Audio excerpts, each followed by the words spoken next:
Assalamualaikum warahmatullahi wabarakatuh. Di video kali ini kita akan membahas satu pertanyaan besar dalam politik dunia. Kenapa Iran dan Amerika Serikat bisa menjadi musuh bebuyutan? Padahal kalau kita melihat ke belakang, hubungan mereka tidak selalu bermusuhan. Bahkan pernah ada masa di mana keduanya bekerja sama cukup dekat. Jadi untuk memahami kenapa sampai sekarang ketegangan itu masih ada, kita harus mundur jauh ke belakang, ke pertengahan abad ke-20.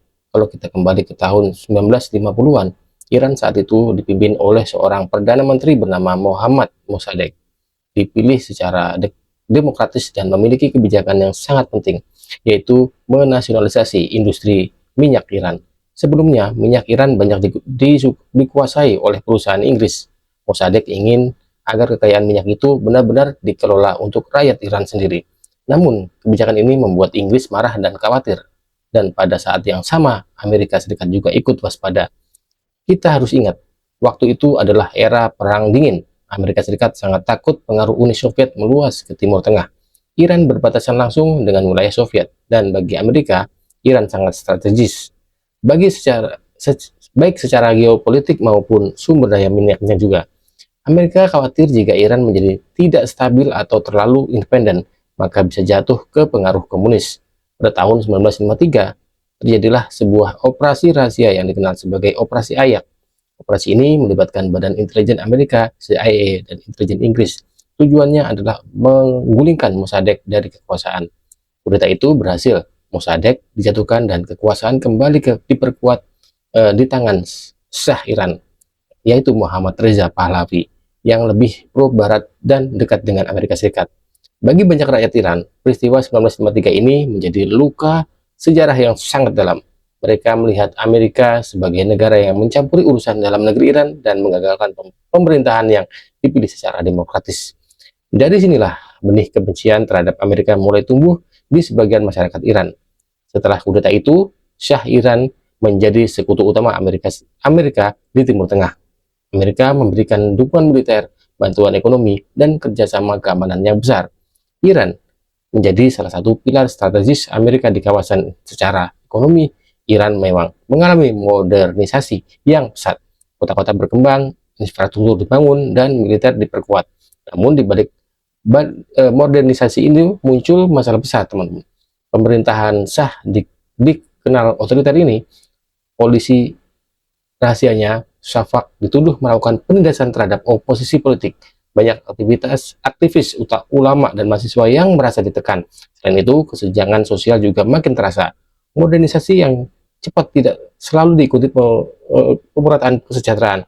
Di situ ada kelompok elit yang hidup sangat modern dan dekat dengan Barat.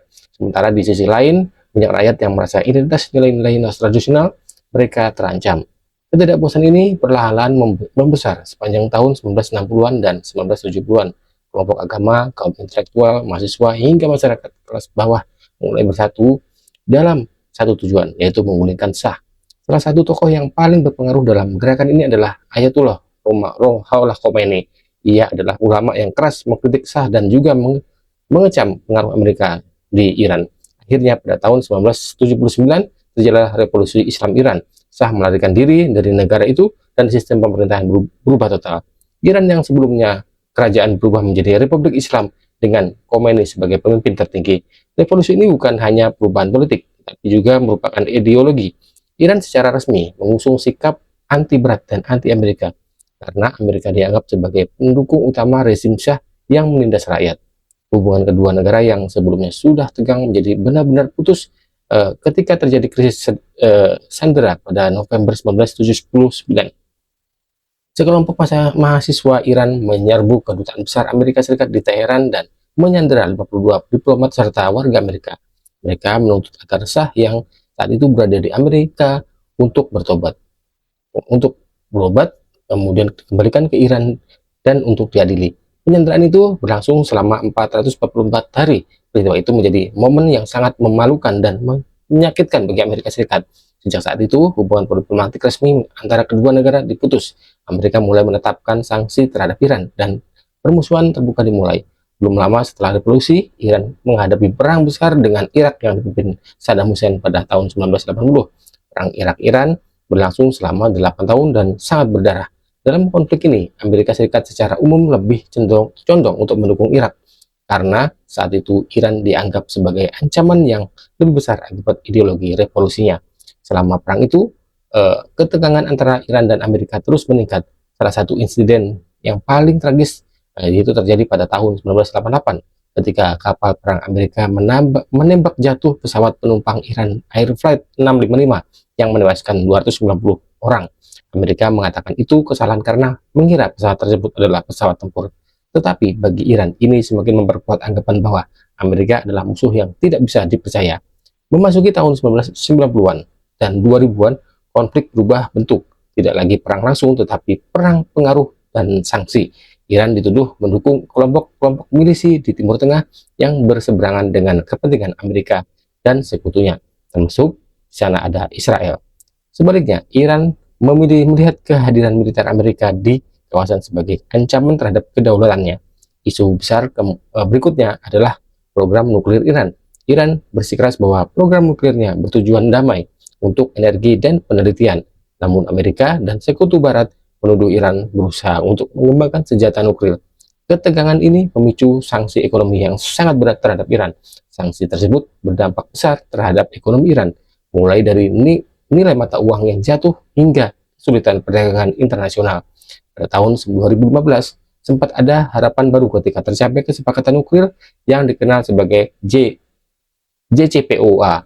Itu dalam kesepakatan itu, Iran setuju untuk membatasi program nuklirnya dan membuka akses inspeksi internasional sebagai imbalan pencabutan sebagian sanksi. Namun pada 2018, Amerika Serikat menarik diri dari perjanjian tersebut dan kembali menjatuhkan sanksi. Sejak saat itulah ketegangan kembali meningkat. Tahun 2020 menjadi titik panas lagi ketika Amerika melakukan serangan drone yang menewaskan Jenderal Qasem Soleimani, salah satu tokoh militer paling berpengaruh di Iran. Iran membalas dengan serangan ke pangkalan militer yang digunakan pasukan Amerika Serikat di Irak. Dunia sempat khawatir akan pecah perang besar antara kedua negara. Sampai hari ini, hubungan Iran dan Amerika tetap tidak memiliki hubungan diplomatik resmi. Ketegangan terus terjadi dalam beberapa bentuk: sanksi ekonomi, retorika politik, konflik proksi di Timur Tengah, hingga isu nuklir yang belum sepenuhnya selesai. Jadi, kalau kita rangkum, permusuhan Iran dan Amerika bukanlah hasil satu kejadian saja.